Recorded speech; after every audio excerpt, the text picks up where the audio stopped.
When a student is struggling, should a chaplain be the one to step in? In more states, including Texas, religious leaders are being invited into public schools. Supporters say they offer a lifeline. Critics call it a blurred line between church and state.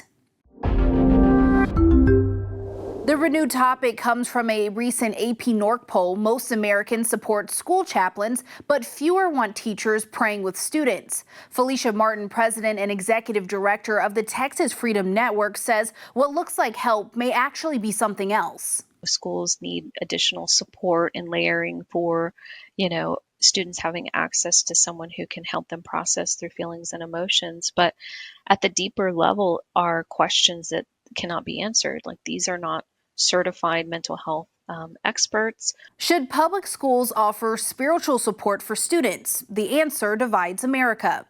58% of adults back religious chaplains in schools, but 55% aren't okay with teachers leading prayer in the classroom, while 60% oppose mandatory prayer or Bible time in schools. But for Rocky Malloy, who founded the National School Chaplain Association, chaplains fill a spiritual gap that teachers and counselors can't.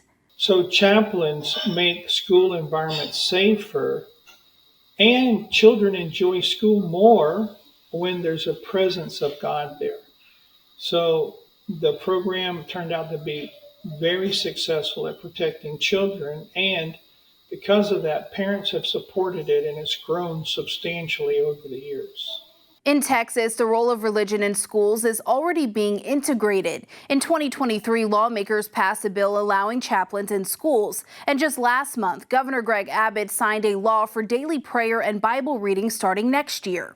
This is just sort of a multi-pronged approach by the religious right to normalize Christian, especially evangelical values in public spaces, particularly in schools. So this is a much deeper attack on American values, if you will.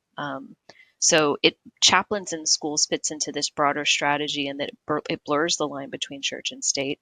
Malloy highlights their training: 2,000 hours of ministry, 80 hours of federally recognized safety training, including through FBI and Red Cross programs. Malloy says they serve more than 36,000 schools and points to data that schools with chaplains record lower rates of teen pregnancy and higher graduation rates.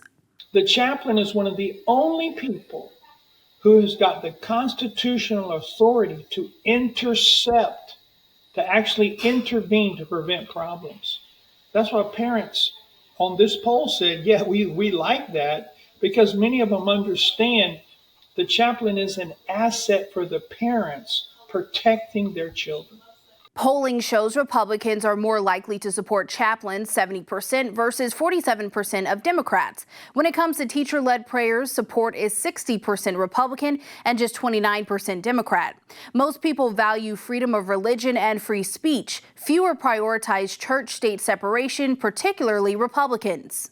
I'm always amazed when people say that, because I'm thinking there's 10,000 chaplains being paid by the government, approximately 7,000 federal chaplains, most of which are serving the military, and the other 3,000 are under the employment of the states.